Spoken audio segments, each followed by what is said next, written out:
All right, welcome back to the deep dive. And I have to say, looking at this stack of papers we have on the desk, you'd think we lost a bet or something.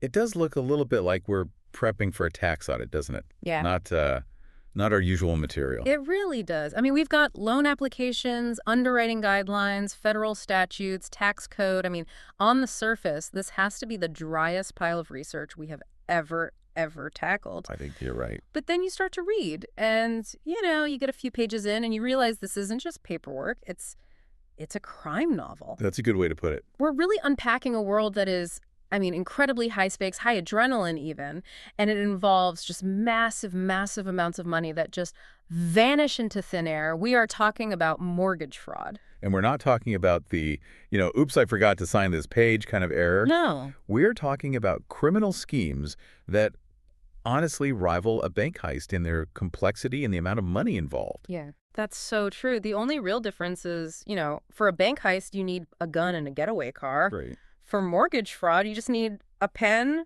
a computer, Yeah. and, well, a whole lot of nerve. A lot of nerve, yeah. And the penalties, they absolutely reflect that. I was floored when I was reading the sentencing guidelines here. I mean, we are not talking about a slap on the wrist. This isn't a fine. We are talking about 30 years. 30. 30 years in federal prison. Per offense. That's the part people miss. If you do it 3 times, that's not 1 charge. That's 3. So, yeah, it's treated with the same severity as, major drug trafficking or violent bank robbery because the economic damage can be just as catastrophic. Okay, so here's our mission for today's deep dive.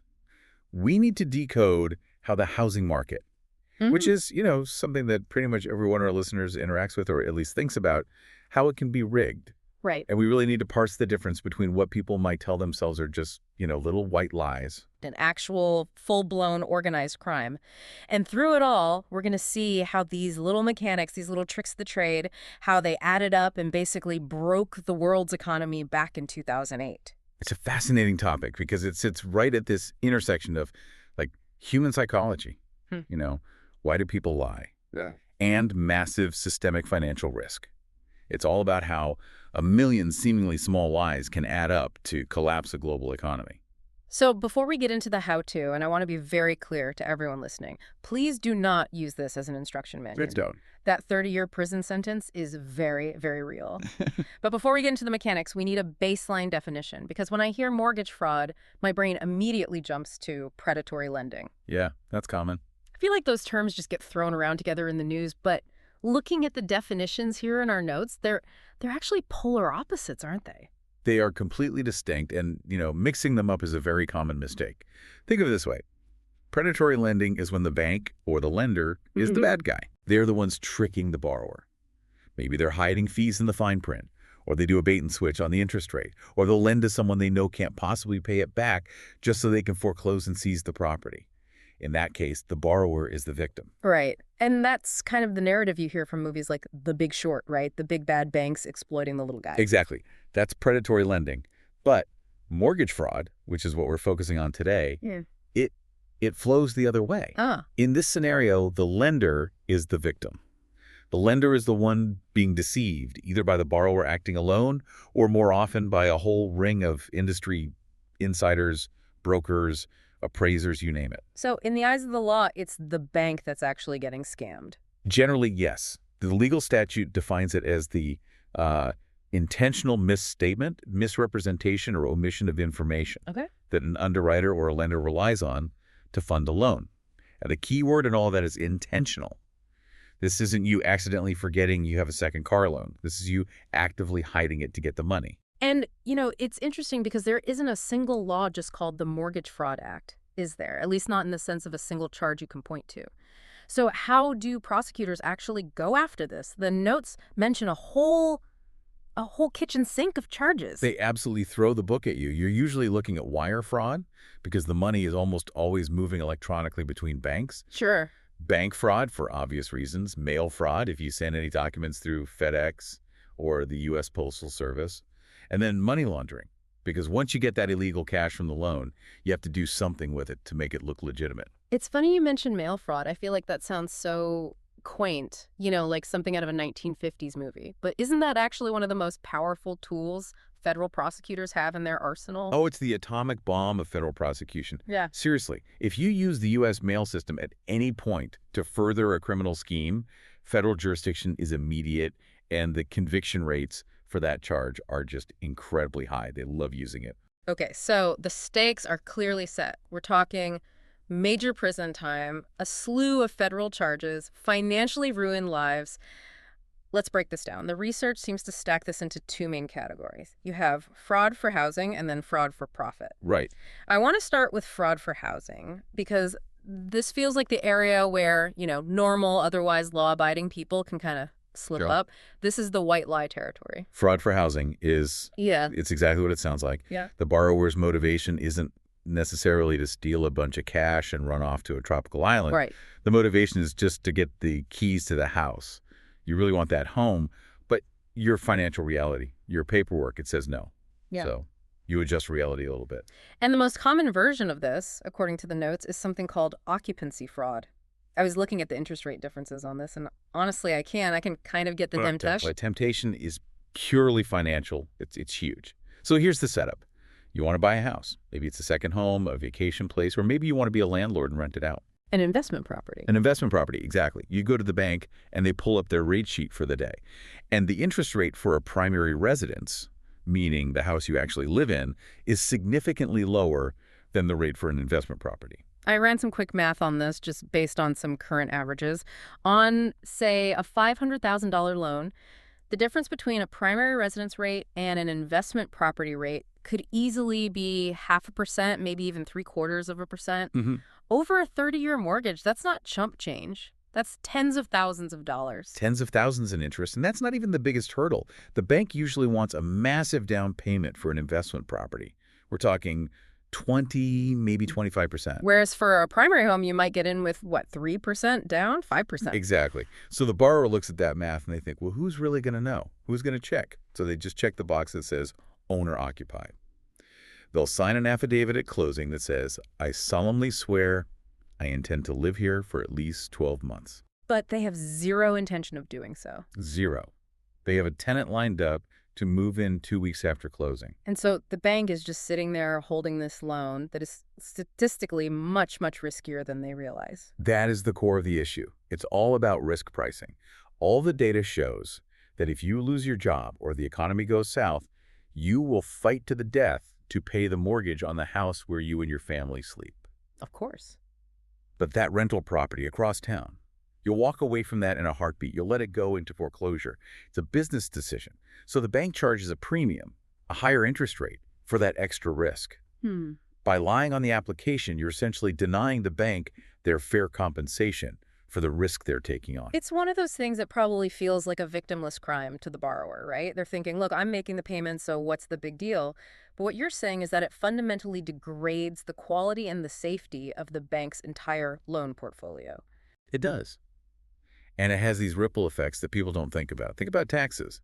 If you're claiming it's your primary residence to the bank, you are almost certainly claiming the homestead exemption on your property taxes too. So now you're defrauding the local city or county government. Yep. And what about when you sell it in 10 years? Are you going to claim the huge capital gains tax exclusion that's reserved only for primary residences? Right. Now you're defrauding the IRS. One little lie on a loan application usually necessitates 5 more lies down the road to keep the story straight. It really is a slippery slope. Okay, so let's move to the other big white lie, income and employment fraud. This is where we get into the infamous history of the liar loan. The stated income loan. This is the poster child for the entire 2008 financial crisis. For our younger listeners, or maybe for those of us who have just blocked that traumatic era out of our memories, can we just recap how absolutely wild this was? Because looking back at the notes, it seems impossible that this was ever legal. Well, it was not only legal. For a time, it was the industry standard. You go to a mortgage broker, they'd sit you down, and they would ask, so how much do you make a year? And you would say, I make $150,000 a year. And they would. Just write that down. They'd write it down on the application. And that was it. No pay stubs, no W-2s, no phone call to your employer to verify. Nothing. So it was basically the honor system for a loan worth hundreds of thousands of dollars. Essentially, yes. They were called SISA. Loans, stated income, stated assets. The running joke in the industry was that SISA actually stood for Salary inflated, savings absent. But those days are long gone now, right? You can't just walk into a bank and pinky swear that you're a millionaire anymore. Correct. The Dodd-Frank Act and a wave of other regulations after the crisis pretty much killed the true liar loan. Now, if you have to prove your income, they have what's called an ability to repay rule. But this is where the fraud just evolves. If you can't just say you make the money, now you have to show you make the money. And if you don't actually make it, well, you have to forge the proof. So we're back to technology again. The notes mention things like Photoshop, but I have to imagine it's even easier and more sophisticated than that now. It's gone from, a skilled forger to something anyone can do. It's very catch me if you can, but for the digital age.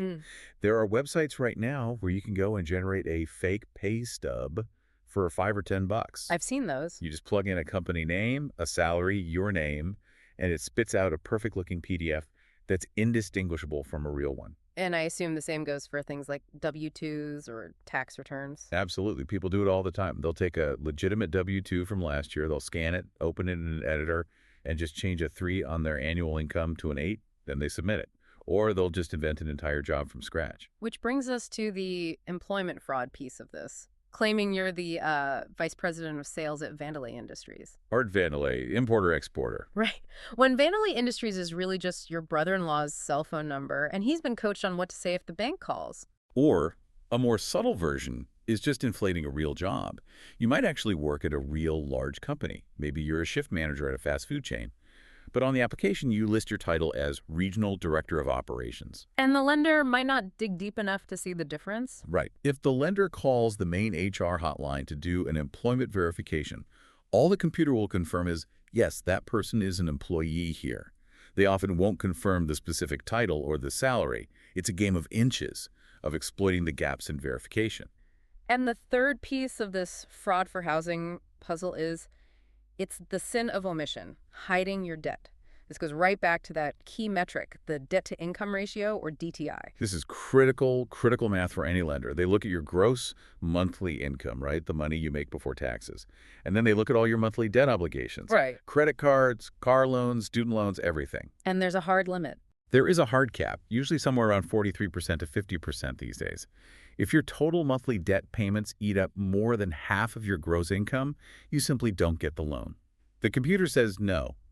So if I have, say, a secret credit card with a $20,000 balance that I'm paying on, or maybe a personal loan from a family member that doesn't show up on my credit report. You just don't list it. You conveniently forget about it. You leave that section of the application blank, and suddenly your DTI number looks great. You look like a very prudent, responsible borrower on paper, but in reality, you're drowning in debt. And the second you close on that house and add that huge mortgage payment, you are financially underwater. And this all connects so directly to the 2008 meltdown. We often, and rightly, talk about the banks selling these terrible, risky loan products, and they did. But there is also this massive volume of borrowers who were simply lying to get into homes they knew they couldn't afford. That was the gamble for everyone. They were just betting that the housing prices would just keep going up forever. That was the whole game. It doesn't matter if I can't really afford the monthly payments, because in 6 months, the house will be worth $50,000 more, and I'll just refinance or sell it and walk away with cash. When the prices stopped going up and then started to fall, the math stopped working, and the whole house of cards just collapsed into mass defaults. Okay, so that's fraud for housing. It's bad, it's definitely illegal, but it's usually one person or one couple trying to get one house. Now I want to pivot. We are officially leaving the amateur league behind, and we're going pro. Let's talk about fraud for profit. This is where the notes get really, really dark. This is a different beast entirely. In fraud for housing, the borrower actually wants the house. The house is the goal. In fraud for profit, the house is just a prop. A prop. It's a tool. It's a physical object used to extract cash from a bank's vault. The fraudsters have no intention of ever living there or renting it out. The goal is the loan money itself. And unlike the solo borrower who's, messing with a W-2 in Photoshop, this requires a team. This is a full-blown conspiracy. You cannot do this alone. It's impossible. You need a network of corrupt insiders. We call it the cast of characters. Okay, who's in the cast? First, you need the inside man. This is usually a dishonest mortgage broker or a loan officer at a bank. Someone who knows the underwriting software, they know the rules, and more importantly, they know how to bend them or break them to push a bad file through the system. Okay, so you have the insider, then you need the face. The straw borrower. This is the person whose name and credit score go on all the paperwork. You know, I've always found that term straw borrower so interesting. It implies they're flimsy or fake or hollow. They're a scarecrow. That's the perfect analogy. They look like a real, legitimate buyer from a distance, but there's nothing inside. Sometimes the straw borrower is a co-conspirator who gets a kickback for their trouble, maybe $5,000 or $10,000, just for letting their name and credit be used. And other times. Other times, and this is the sad part, they're a victim. Someone elderly or with diminished capacity, or someone who doesn't speak English well, who is tricked into signing a stack of documents they don't understand. That's awful. Okay, so you have the inside man, you have the straw borrower, then you need the validator. The appraiser. This role is absolutely crucial. Why? Well, look, if you want to steal $500,000 from a bank using a house that's only really worth $100,000, you have to have a licensed appraiser who is willing to sign a legal document certifying that that dilapidated shack is actually a mansion. The appraisal is what justifies the loan amount. And finally, you have the cleaner. The settlement agent. This is the person at the title company or the attorney's office who handles the closing. They control the flow of the money. They are the ones who make sure that when the bank wires the $500,000 loan, the money doesn't actually go to the seller of the property. It goes to the fraudsters. It gets diverted into the fraudster's shell corporation accounts.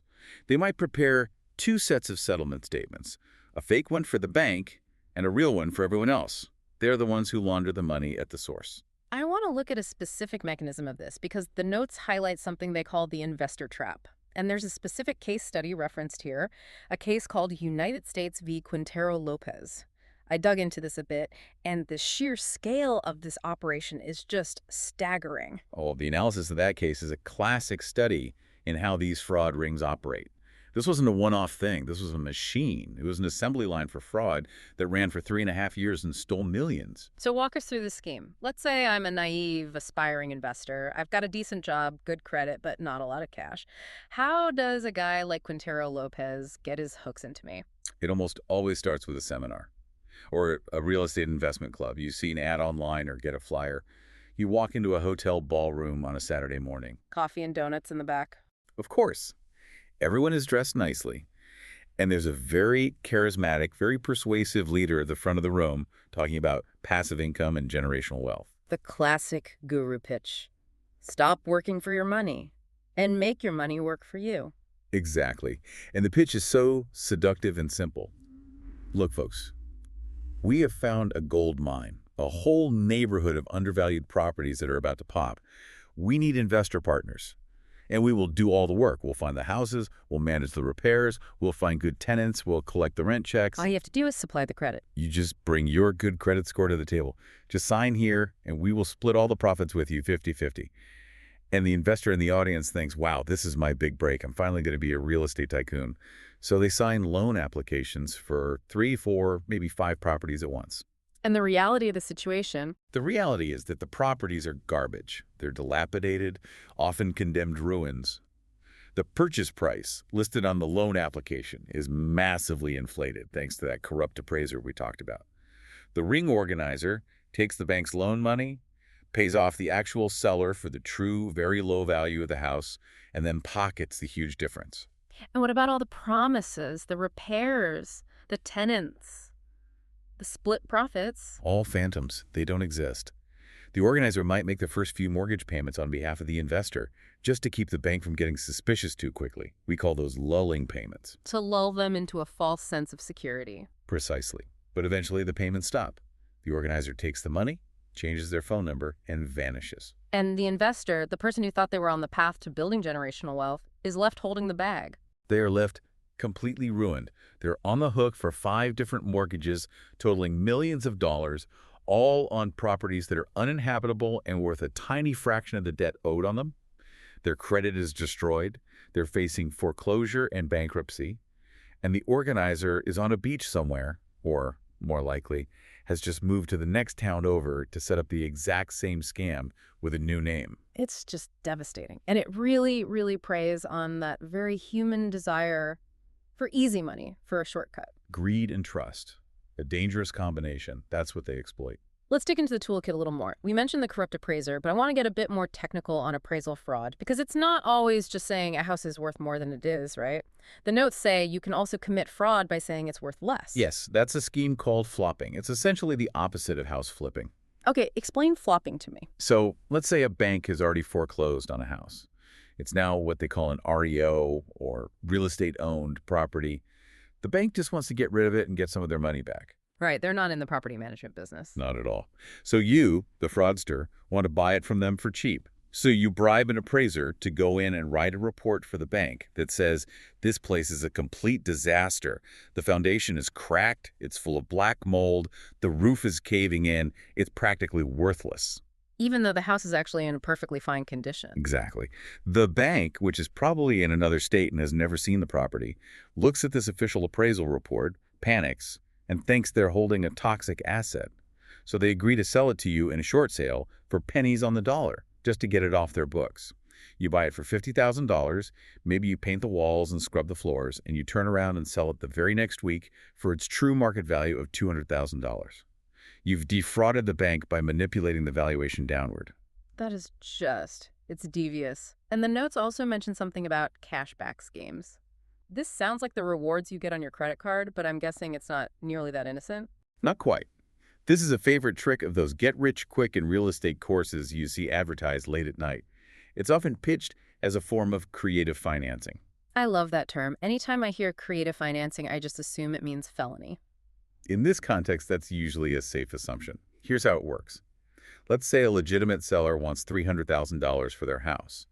The buyer, who is our fraudster, comes to them and says, look, I'll offer you $400,000 for your house, but we're going to have a separate secret side agreement. Okay. And in that side agreement, it says that after the closing, you're going to write a check for that extra $100,000 back to a consulting company that I own for repairs or fees. And the lender, who is the one actually putting up the $400,000. They have no idea about this side deal. They think the house is actually selling for $400,000. They're lending 80 or 90% of that value. But the true value is only $300,000. The borrower walks away from the closing table with a house and $100,000 of the bank's cash in their pocket. That cashback payment is a kickback. And if it's not disclosed on the official HUD-1 settlement statement, it is straight-up bank fraud. It's essentially taking out a huge unsecured personal loan disguised as a mortgage, but with the added bonus that you have no intention of ever paying it back. Precisely. The house is just the excuse to get the cash. All right, now I want to talk about my absolute favorite term in this entire stack of research, shotgunning. Oh, yes. It sounds violent, it sounds messy, and looking at the mechanics of it, it is arguably the most chaotic and brazen form of this fraud. It is the smash and grab of mortgage fraud. It doesn't rely on subtlety. It relies on pure brute force speed. Okay, so walk us through a timeline. If I'm a fraudster and I want to shotgun a property, what does my week look like? Okay, let's say you own a house, free and clear, no mortgage on it, and it's worth $500,000. Or you have a straw buyer who does. On Monday morning, you go online and you apply for a $400,000 cash-out refinance with Bank A. Okay, that's standard enough. Then on Monday afternoon, you apply for another $400,000 cash-out refinance on the same house with Bank B. On Tuesday morning, you hit Bank C. On Wednesday, Bank D. So I've got 4 different loan applications out at the same time. But hold on, don't the banks check the title? Won't Bank B see that I already applied for a loan with Bank A? That's the key. They check the recorded title at the county office. An application for a loan is not a recorded lien office. It's just a piece of paper sitting on a loan officer's desk. So when Bank A's title company pulls the records, the title is clean. When Bank B pulls it, it's clean. Bank C, clean. They all think they're going to be the first position lien holder, which is the safest spot to be in. So they all approve the loans. And this is where the speed and coordination come in. You schedule all 4 closings for the same day or release within a 24-hour period. You literally run around town from one title company to the next, signing papers. Bank A wires you $400,000. Bank B wires you $400,000. Bank C wires you $400,000. So you have a house that's worth $500,000, but you've just pocketed 1.2, maybe $1.6 million in cash. And then Yeah. you disappear. And the banks, what happens to them? The banks collide. Yeah. A month later, no payments have been made, so they all start foreclosure proceedings. And that's when they discover that there is 1 mortgage on the house. There are 4. And the house isn't worth nearly enough to pay even 2 of them back, let alone all 4. So who gets paid first? Who actually gets the house? Well, the lawyers get paid first, that's for sure. the banks end up in massive, expensive litigation to determine lien priority. And it usually comes down to something as simple as who managed to get their deed of trust time-stamped at the county recorder's office first. If Bank A's courier got their documents stamped at 9:00 a.m. and Bank B's got stamped at 9:15 a.m., Bank A gets the house and will probably get most of their money back. Bank B, C, and D get nothing, a total loss. That is a perfect segue into the really technical exploit that makes shotgunning and other schemes possible. The notes call it working the gap. And this isn't a computer hack, it's a bureaucracy hack. It is. It's a fundamental exploitation of a weakness in the system. We like to think of our financial system as this instant digital fiber optic network where everything happens at the speed of light. But the legal system, the actual system of property ownership, is surprisingly analog. It still relies on people in county recorder offices. So explain the gap. What is physically happening in that time? When you close on a loan, the title company or the settlement agent has to physically send the deed of trust document to the county courthouse to be officially recorded in the public record. In the old days, a courier in a van would literally drive a stack of papers over. Right. Now, it might be e-filed, but there is still a processing queue. A county clerk has to review the document, give it an official stamp, index it, and then upload it into the searchable public database. And that process takes time. It's not instant. It creates a blind spot. Delay. Might only be 24 hours, but in some really busy urban counties, it might be a week. It could be 2 weeks before it shows up. That period, the time between when the loan officially closes and when it appears in the public search results, that is the gap. So if I'm a fraudster, I know that if I close a loan on a Friday afternoon, I know that no one is going to see that new lien on the public record until at least Tuesday or Wednesday of the following week. And that gives you a 3 to 4 day window of complete invisibility to go out and execute more loans against that same property. It's like writing a check on a Friday knowing the bank is closed all weekend. You are exploiting the latency of government bureaucracy. and I would imagine that if these fraudsters ever get caught, they just play dumb. Always. That's the built-in defense. Oh, that was just a clerical error. I'm so sorry. I thought that other loan fell through at the last minute. My broker handled all the paperwork. I had no idea. They use the inherent chaos and slowness of the system as their cover story. It's brilliant in a really twisted sort of way. It highlights that no matter how fast the money moves electronically, the legal paperwork still moves at the speed of government. Exactly. And that fundamental discrepancy is where so much of this fraud lives and breathes. I want to circle back to the victims for a moment. We talked about the naive investors who get tricked, but there's a category here in the notes called identity and agency. This is where completely innocent, uninvolved people get dragged into this mess. Identity theft in the context of mortgage fraud is an absolute nightmare. This isn't just someone stealing your credit card and buying a new TV. This is someone stealing your entire identity and buying a house in your name. So you could be sitting at home, minding your own business, and you suddenly start getting foreclosure notices in the mail for a house in Florida that you've never even seen. And unwinding that is incredibly difficult and expensive. You have to prove a negative. You have to prove that you didn't sign a legal document that has what looks like your signature on it. You need handwriting experts. You need lawyers. The bank doesn't want to believe you. They just want their money back. It can take years to clean up. But there's another variation here in the notes that I have to say, it just makes my blood boil. It's called falsification without borrower knowledge. This is where the borrower is actually the victim of their own broker. This is the truly predatory side of mortgage fraud. So imagine you have a good, honest family. They want to buy a home. They have a modest income. Let's say they make $3,000 a month combined. They go to a mortgage broker and say, this is what we make. Can we qualify for a loan? And the honest, ethical answer should be, I'm sorry, but no, not for the house you want. Right. But that broker, they work on commission. If they don't close the loan, they don't get paid.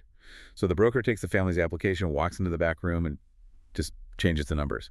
That $3,000 a month in income becomes $10,000 a month. And they don't tell the family they've done this. The family never sees the final falsified application that actually gets submitted to the bank. They just show up at closing, and there's a mountain of paperwork. The settlement agent says, sign here, an initial here, sign here. The loan gets approved. The broker gets a $5,000 or $10,000 commission check and disappears. And the family moves into their new home, and 3 months later? They default. Of course they default. They can't possibly make the mortgage payments because the payments were calculated for a family earning 3 times their actual salary. They end up losing the home to foreclosure. Their credit is destroyed for a decade, and we didn't even know they were a party to a federal crime. They were victims, too. It just really exposes the perverse incentives that were built into the system. When everyone in the transaction, the agent, the broker, the loan officer, when they only get paid if the deal closes, everyone has a powerful financial incentive to look the other way, or in this case, to actively cheat the system. That was the systemic rot. The Yeah. appraisers, the brokers, the realtors, the loan officers. For a time, they were all financially aligned against the truth. Yeah. Let's zoom out a bit to the historical context, because reading this timeline in the notes, it's just so frustrating. This wasn't a surprise. The alarm bells were ringing, and ringing loudly, for years before the 2008 crash. Oh, they were deafening. The notes mention that BBC investigation way back in 2003. Right, the money program. Yeah. They sent undercover researchers, posing as borrowers, into mortgage brokerage firms in the UK, and the brokers were caught on hidden camera explicitly telling them to lie on their applications. Just say you're self-employed. Make up a number for your income. We don't check. This wasn't some hidden secret. It was standard operating procedure. And then here in the U.S., the FBI got involved, 2004. That seems to be a key date. It is. Chris Swecker, who was the assistant director of the FBI's Criminal Investigative Division at the time, went before Congress in September of 2004. He didn't use soft language. He warned of an epidemic of mortgage fraud. Epidemic. That's a very strong word to use in a congressional testimony. It is. And he explicitly said that if it wasn't brought under control, it had the potential to cause a financial crisis on the same scale as the savings and loan crisis of the 1980s. A massive financial collapse. He literally predicted the 2008 crisis with startling accuracy 4 years before it happened. So why didn't anyone listen? Why didn't they do something? I think the simple, cynical answer is that everyone was making too much money. The banks were making a fortune packaging and selling these loans. The brokers were making huge commissions. The homeowners were watching their property values skyrocket. Nobody wanted to be the one to turn off the music while the party was still going. Until the music stopped. And then we all got the hangover. Which brings us to the government finally striking back. The Fraud Enforcement and Recovery Act of 2009. For ERA. This was the cleanup crew legislation. The government finally realized that their existing laws and enforcement tools weren't sharp enough, and maybe more importantly, they just didn't have enough manpower to tackle a problem of this magnitude. It always comes down to budget and resources, doesn't it? You can have the best laws in the world, but if you don't have the prosecutors and agents to enforce them, nothing happens. Exactly. And FARA was designed to pour gasoline on the enforcement fire. The Section 3 authorization was just massive. $165 million went straight to the Department of Justice. What does $165 million buy you in the DOJ? It buys you a lot. Yeah. It buys you dedicated teams of forensic accountants who can follow the money. It buys you dozens of new FBI field agents who do nothing but investigate mortgage files. And, crucially, it buys you federal prosecutors who can afford to spend 2 or 3 years building a complex, airtight RICO case against an entire fraud ring. And looking at the rest of the breakdown, $30 million for the Postal Inspection Service, we mentioned them earlier. And they deserved it. Never, ever underestimate the postal inspectors. They are some of the best financial crime investigators in the entire world. And then there's $20 million for the Secret Service. Now that's the one that jumped out at me. I think of them as the guys in sunglasses protecting the president. Why are they investigating mortgages in Ohio? It's a common misconception. People forget that the Secret Service was originally founded in 1865 to fight counterfeiting. Their DNA, their core mission, is protecting the nation's financial integrity. So financial fraud, wire fraud, access device fraud, that is their absolute wheelhouse. FRA basically unleashed them to hunt down the money trails from the mortgage crisis. So we've really gone from a single person fudging a number on a W-2 form all the way up to a massive coordinated mobilization of federal law enforcement. It has been quite a journey through this stack of notes. It really has, and highlights the connectivity of it all. Mortgage fraud isn't just about a house or a single loan. It's about trust. The entire global financial system is ultimately built on the idea that if a piece of paper says this is a secured loan for $300,000, that statement is actually true. When you start to erode that fundamental trust, the gears of the whole system just grind to a halt. And as we close out here, I want to leave our listeners with a final thought that came up when we were discussing that concept of working the gap. Right. We talked about how these fraudsters were so brilliant at exploiting the physical delay in the county recorder's office, the slow speed of bureaucracy. The latency in the system, yeah. So now we're entering this era of AI, of blockchain technology, of instant financial settlement. In theory, that technology should close that gap forever. We should be able to have instant, immutable, perfectly verifiable property records. That's the dream, yes. A fraud-proof system. But then I think back to the evolution from the liar loan to the Photoshop forgeries. Yeah. As the verification gets better, the fakes just get better too. And that is the terrifying new frontier. Imagine a deepfake video call. An underwriter thinks they're on a FaceTime call with a borrower, verifying their identity face-to-face, but it's not them. It's an AI avatar that looks and sounds exactly like them. Imagine an AI that doesn't just generate a fake W-2, but generates an entire fake digital footprint for a synthetic identity, a fake LinkedIn profile, a fake company website, years of fake email traffic.